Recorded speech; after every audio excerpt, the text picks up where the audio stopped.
Hey everybody, welcome back to 1 Minute Walking Tours. Jonathan here. Anyone who's ever visited New York City, been to Manhattan, knows that Fifth Avenue is what cuts Manhattan in half, east and west wise.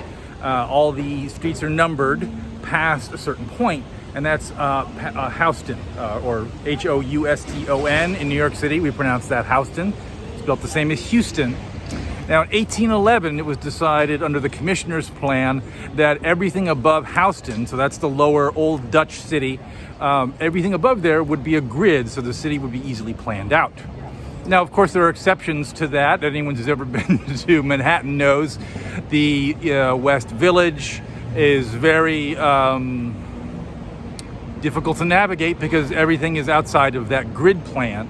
And when the village was incorporated or subsumed by New York City, they insisted that their original street plan had to be observed.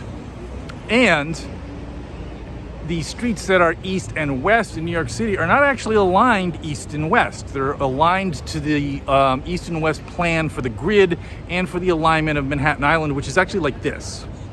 So even the streets that are going north and south are not really going north and south. They're all relevant to one another.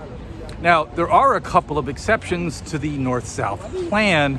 As mentioned, obviously, the streets like Dyer Avenue, which takes a curve, and then, of course, the West Village, which has a number of diagonals in it.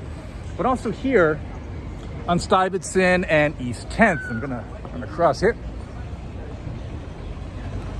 in Greenwich Village.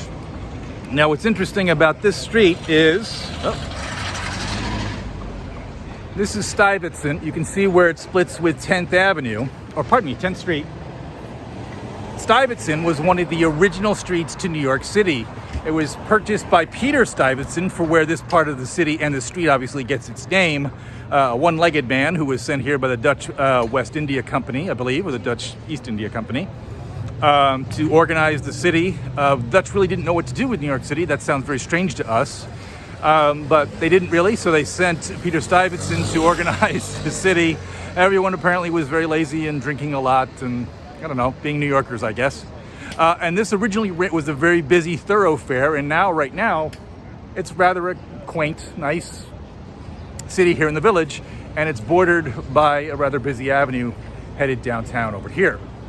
You can see all the lovely homes on both sides, and you can see St. Mark's Church, where Peter Stuyvesant himself is entombed. Now, the difference here is that this actually is aligned east-west. You can get out a compass and it actually is aligned true east-west, but it's diagonal. It's out of alignment with, wait a minute, the rest of New York City, which is, this is the alignment for the rest of New York City, and 2nd Avenue right there, as I pointed to, that's aligned with the rest of the 1811 grid plan. So if you want to figure out where east and west is and you're trapped somehow in the village, that's the street for you. All right, we'll see you here soon on 1 Minute Walking Tours. Thanks for watching. Please subscribe, and we'll see you here soon.